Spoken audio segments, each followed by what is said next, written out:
Okay, what if I told you that one billionaire we're going to talk about today actually slept in his car? Another one literally survived entirely on government food stamps. We've got one who washed dishes for just $1.20 an hour, and even someone who was raised in an orphanage because his family couldn't afford to keep him. I mean, if you saw these people back then, there's absolutely no way you would have guessed they'd eventually own companies worth billions of dollars.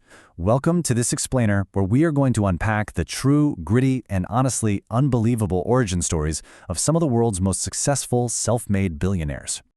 Now, what's really interesting about this slide is the massive, almost unbelievable contrast we're looking at here. On one side, we have extreme poverty, constant rejection, and a total lack of resources.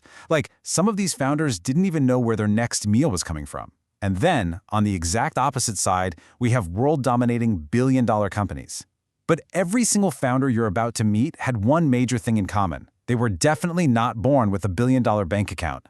So you really have to ask yourself, when you look at that huge gap, what actually changed? Did they have rich relatives hidden away somewhere? Did they just get exceptionally lucky? Or did they discover something, some fundamental habit or decision-making process that millions of other people just never figure out? Well, we are going to look at the exact turning points that transformed these ordinary, struggling people into the wealthiest entrepreneurs on the planet. Okay, let's dive into this. Section 1. Jan Koum's Digital Revolution. Just picture this for a second. Imagine moving to a completely new country where you don't even speak the language. Born in a small village near Kiev, Ukraine, Jan Koum arrived in California at 16 with pretty much nothing. To help his mom pay the bills, he depended on government food stamps and swept floors at a local grocery store just to survive the week. But here's the crazy part. Despite having zero money in the 1990s, he became absolutely obsessed with computers.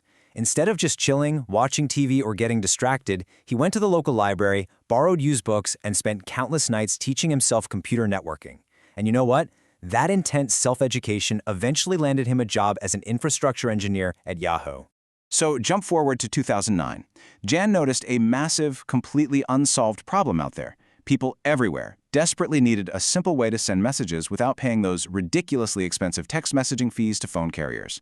So he partnered up with his friend, Brian Acton, and they built WhatsApp with one strict, unshakable rule: no ads, no games, just simple, highly reliable communication. They built a product that was so incredibly fast and easy to use, it literally spread globally almost entirely by word of mouth. And that simple, ad-free little app leads us directly to this number: $19 billion. Yeah, just 5 years after they launched WhatsApp, Facebook bought the company in what is still one of the largest tech acquisitions in history.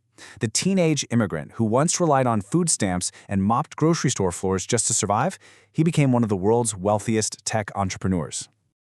So the crucial point is this: your greatest advantage in life isn't starting with a bunch of money. It's the willingness to relentlessly learn valuable skills that actually solve real, everyday problems for people. Jan Koum didn't have capital, right? But he traded his free time for knowledge at the public library, and that made all the difference in the world. But listen, if you think that's inspiring, our next story proves that having absolutely zero infrastructure shouldn't stop you from building a massive physical empire. Who do you think literally sold shoes out of the trunk of his car before building a global athletic powerhouse? Number 2, Phil Knight's global hustle. Okay, so Phil grew up in Oregon, and as a young runner, he had this huge vision for better athletic wear. But he had zero infrastructure to make it happen. I mean, zero. No warehouses, no office space, no employees. After college, he realized something pretty fascinating.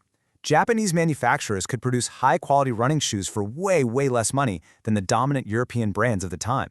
He saw a huge gap in the market. So he took a tiny loan from his dad and started importing them.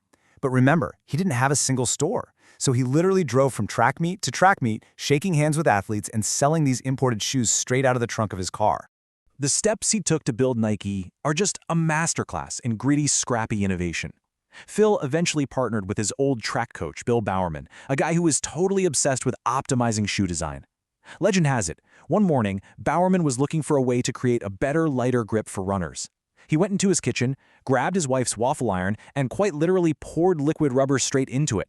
That wild kitchen table experiment completely revolutionized athletic footwear, inspiring Nike's famous waffle outsole. And once professional athletes started wearing them, man, demand just exploded. And this brilliantly illustrates a really important lesson.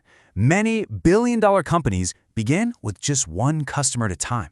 Phil Knight didn't sit around waiting for some massive distribution deal or a fancy retail storefront. He went directly to the runners, face-to-face, trunk-to-track, proving that massive scale always begins with a single step.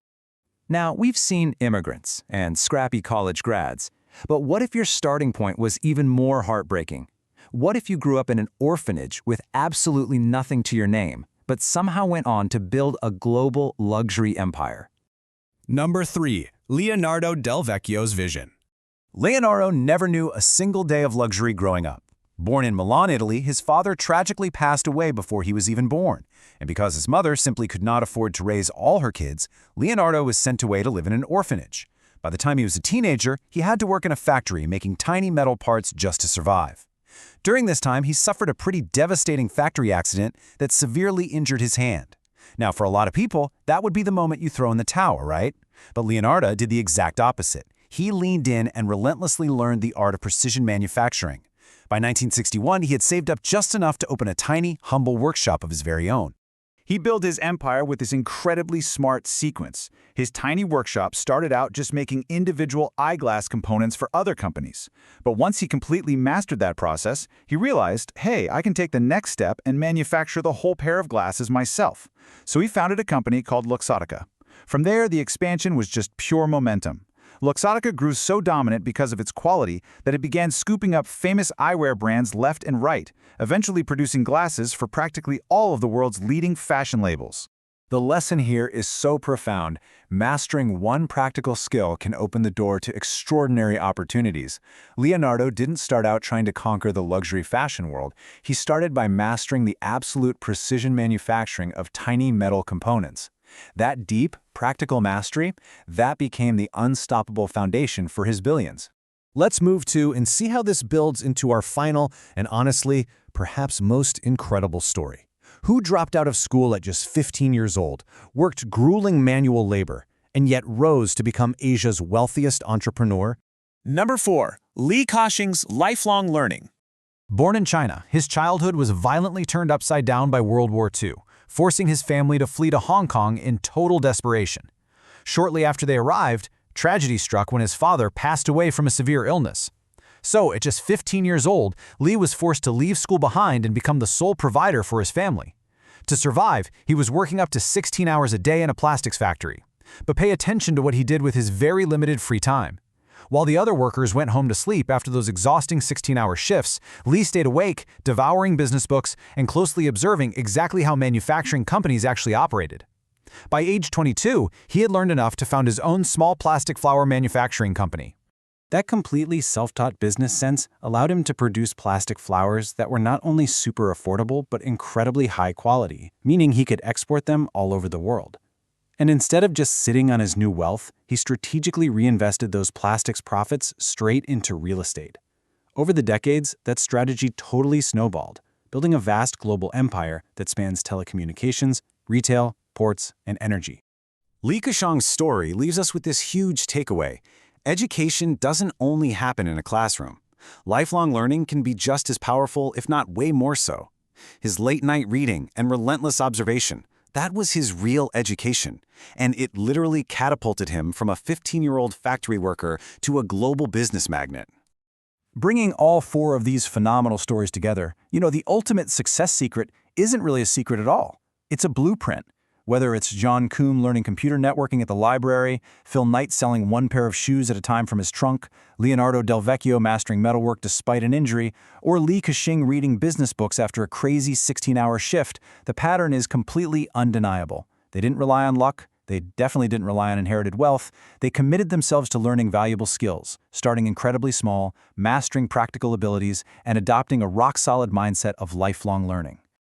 Which brings us to our final question for this explainer, and I want you to really think about this.